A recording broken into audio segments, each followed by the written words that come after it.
وَهُوَ الْقَاهِرُ فَوْقَ عِبَادِهِ وَيُرْسِلُ عَلَيْكُمْ حَافِظًا حَتَّى إِذَا جَاءَ أَحَدُكُمُ الْمَوْتُ تَوَفَّتْهُ رُسُلُنَا وَهُمْ لَا يُفَرِّطُونَ، اور وہی اپنے بندوں پر غالب ہے اور وہ تم پر نگہبان بھیجتا ہے یہاں تک کہ جب تم میں کسی کو موت آتی ہے تو ہمارے فرشتے اس کی روح قبض کرتے ہیں اور وہ کوئی کوتاہی نہیں کرتے۔ یعنی اللہ تبارک و تعالی بندوں کے تمام امور میں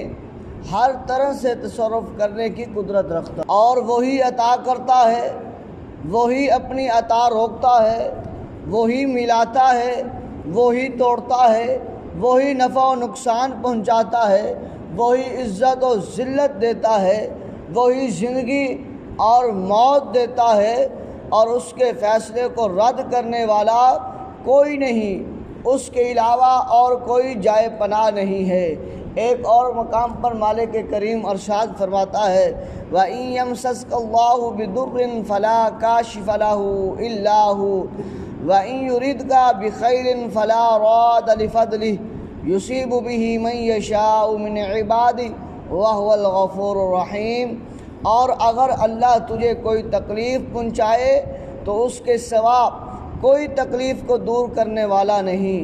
اور اگر وہ تیرے ساتھ بھلائی کا ارادہ فرمائے تو اس کے فضل کو کوئی رد کرنے والا نہیں۔ اپنے بندوں سے جس کو چاہتا ہے اپنا فضل پہنچاتا ہے، اور وہی بخشنے والا مہربان ہے۔ اور فرمایا وَيُرْسِلُ عَلَيْكُمْ حَافِظًا، اور تم پر نگہبان بھیجتا ہے۔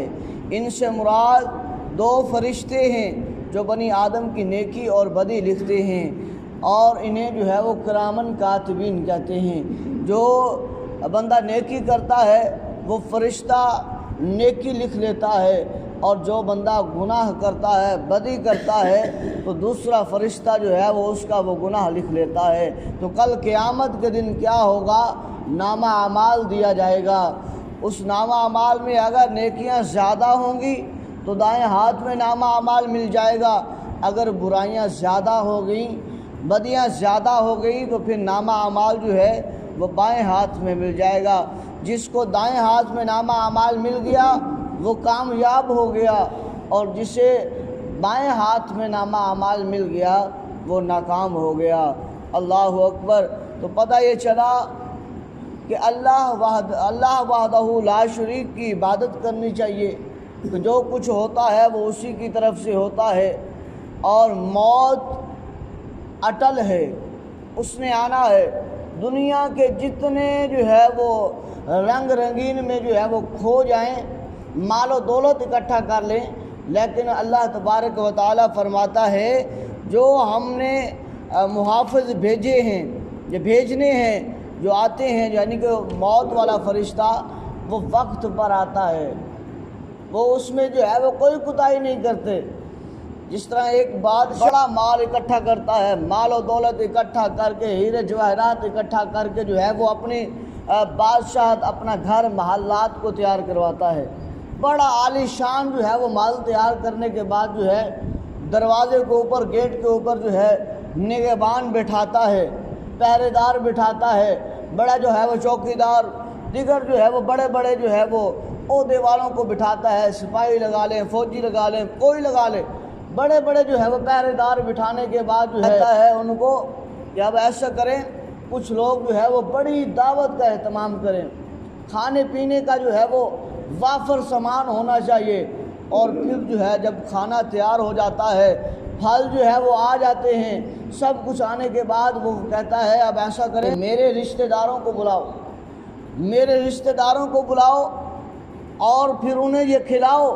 اور میرے لیے جو ہے وہ تخت بچھاؤ، تاکہ میرے رشتہ دار نیچے بیٹھے ہوں گے، میں ان کے اوپر بیٹھا ہوں گا تخت کے اوپر، تو میرا روب دبا، میری بادشاہت ان کو تک جو ہے وہ پہنچے، انہیں پتہ چلے میرے روب کا کہ میرے پاس کتنا مال و دولت ہے، میری کتنی شہرت ہے، وہ میرے نیچے بیٹھے ہوں، اور ان کے علاوہ کسی کو آنے کی اجازت نہ ہو۔ اللہ اکبر۔ اللہ تبارک و تعالیٰ کے فیصلے ادھر کھانا تیار ہو گیا، بادشاہت ہے جو ہے وہ ہر دل عزیز پسندیدہ جو ہے وہ لوگ شخصیات آ چکی ہیں، وہ تخت نشین ہو گیا، بادشاہ تخت کے اوپر بیٹھ گیا، رشتہ دار آ رہے ہیں وہ نیچے بیٹھ رہے ہیں، کھانا انہیں دیا جا رہا ہے، پھل ان کے آگے رکھے جا رہے ہیں، پہرے دار جو ہے وہ پہرا دے رہے ہیں۔ اتنی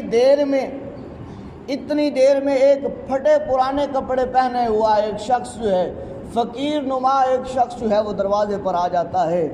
اور اس طرح دروازہ بجاتا ہے کہ گویا کہ پوری بادشاہت میں، پورا اس محل میں جو ہے وہ جیسے زلزلہ آ گیا۔ اور وہ دستک دینے والا جو ہے وہ انہیں کہتا ہے، جاؤ بادشاہ کو کہو کہ میں ان سے ملنے آیا ہوں، بادشاہ سے کہو میں ان سے ملنے آیا ہوں۔ اب پہرے دار اپنے لہجے میں، سخت لہجے میں کہتے ہیں کہ تو عجیب آدمی ہے، اگر تجھے بھوک لگی ہے، تو فقیر ہے، پھٹے پرانے تو نے کپڑے پہنے ہوئے ہیں، کوئی صبر کر لے، بیٹھ جا اور کھانا جو بچ جائے گا وہ تجھے دے دیں گے۔ آپ نے پھر گرجدار آواز میں کہا، جاؤ بادشاہ کو کہو کہ میں اسے ملنے آیا ہوں۔ وہ دوڑتے ہوئے بادشاہ کے پاس جاتے ہیں، بادشاہ ایک فقیر نما شخص آپ سے ملنا چاہتا ہے۔ بادشاہ بڑے غصے میں آ جاتا ہے کہ عجیب پہرے دار ہو تم، کہ ایک فقیر اس قدر جو ہے وہ زور سے دروازہ بجا رہا ہے اور تم کچھ کر ہی نہیں سکتے، جاؤ دفعہ ہو جاؤ، دوڑ جاؤ، اسے کہو کہ میں جو ہے وہ بعد میں ملوں گا۔ جب واپس آتے ہیں اور جو ہے وہ اپنے جو ہے وہ گرجدار آواز میں اپنا جو ہے وہ لب و لہجہ تیز کرتے ہوئے وہ پہرے دار کہتے ہیں کہ تجھے شرم آنی چاہیے، فلاں ہونا چاہیے، تو بیٹھ جا، آرام کرنے چاہیے، اور بادشاہ بھی مصروف ہے، بعد میں ملتا ہے۔ اور جب یہ کہتے ہیں تو پھر جو ہے وہ فقیر زوردار دروازہ بجاتا ہے اور آواز دیتا ہے، جاؤ اسے بلاؤ، اسے کہو کہ میں ملنے آیا ہوں، اور اسے کہے کہ میں کوئی اور نہیں بلکہ میں ملک الموت ہوں، جاؤ میرا پیغام دے دو۔ جب بتایا جاتا ہے تو بادشاہ کے پاؤں سے زمین نکل جاتی ہے کہ ہائے کہ ملک الموت آ گیا، اتنی دیر لگ گئی اس جو ہے وہ بناتے ہوئے، اس محل کو تیار کرتے ہوئے، اس مال و دولت کو اکٹھے کرتے ہوئے، آج میں نے جو ہے وہ اپنی نفس کی خواہش کو پورا کرنے کے لیے، لوگوں کو نیچا دکھانے کے لیے، ان کی عزتوں کو پامال کرنے کے لیے اپنا تخت بچھایا تھا، آئے کیا بنا افسوس۔ لیکن اس وقت افسوس کے علاوہ کچھ نہیں تھا۔ فقیر آگے آتا ہے، وہ فرشتہ ملک الموت ہوتا ہے جو فقیری شکل میں آتا ہے، آگے آتا ہے اور بادشاہ کی روح قبض کرنے لگتا ہے۔ تو بادشاہ کہتا ہے کہ اے اللہ کے فرشتے، مجھے کچھ مہلت دے دے تاکہ میں نیک اعمال کر لوں۔ ہائے افسوس مال و دولت پر، ہائے افسوس اس دنیا پر، ہائے افسوس ان چیزوں کو اکٹھے کرنے پر۔ اللہ اکبر۔ اللہ تبارک و تعالی مال و دولت کو، یعنی کہ اس دنیا کو زبان عطا فرمائے گا، اور وہ دنیا کہتی ہے، اے بادشاہ تو عجیب آدمی ہے، اللہ تبارک و تعالیٰ نے تجھے بھی اسی مٹی سے بنایا ہے اور مجھے بھی اسی مٹی سے بنایا ہے، پر تجھے جو ہے وہ اللہ رب العزت نے خود مختار بنایا ہے، پر مجھے خود مختار نہیں بنایا، تیرے ہاتھ میں تھی میں، تیری دولت تھی، تیرا مال تھا، تو نے مجھے اکٹھا کیا تھا۔ اگر تو اس مال کو مسجد پر خرچ کرتا، پل پر خرچ کرتا، کسی جو ہے وہ راہگیر کو دیتا، فقیر کو دیتا، مسکین کو دیتا، صدقہ و خیرات کرتا، زکوٰۃ ادا کرتا، تو آج جو ہے وہ یہ مال، یعنی کہ میں تیرے گلے کا پھندا نہ بنتا بلکہ تیرے لیے پھولوں کی سیج بنتا، وہ حقیقی تخت تیرا بنتا جو حقیقی تخت بننا تھا، پر تو نے اپنی خواہشات کو آگے رکھا، تو نے اپنی نفسیات کو آگے رکھا۔ اب بغت تو فرشتہ کیا کرتا ہے؟ پھر فرشتہ مہلت نہیں دیتا بلکہ اسی تخت کے اوپر جہاں وہ تخت نشین ہوتا ہے اسی کے اوپر اس کی روح کو قبض کر لیا جاتا ہے اور اسے موت کی نیند جو ہے وہ سلا دیا جاتا ہے۔ سامنے وہی رشتہ دار، وہی سب کچھ بیٹھے ہیں، اور وہ مال و دولت جو ساری زندگی اکٹھا کرتا رہا وہ اپنے دشمنوں کے حوالے کر جاتا ہے۔ اپنے دشمنوں کے حوالے کرنے کے بعد کیا ہوتا ہے؟ خود ابدی نیند سو جاتا ہے۔ قبر و حشر کا پھر عذاب وہ اسی کے لیے ہے جس نے جو ہے وہ مال و دولت کو اکٹھا کیا، غصب کیا، حق حلال کے کیا، تو پھر تو اللہ رب العزت نجات عطا فرمائے گا۔ اللہ رب العزت کی پاک بارگاہ میں دعا ہے، مالک کریم ہم سب کو مال و دولت کی حرص سے محفوظ فرمائے۔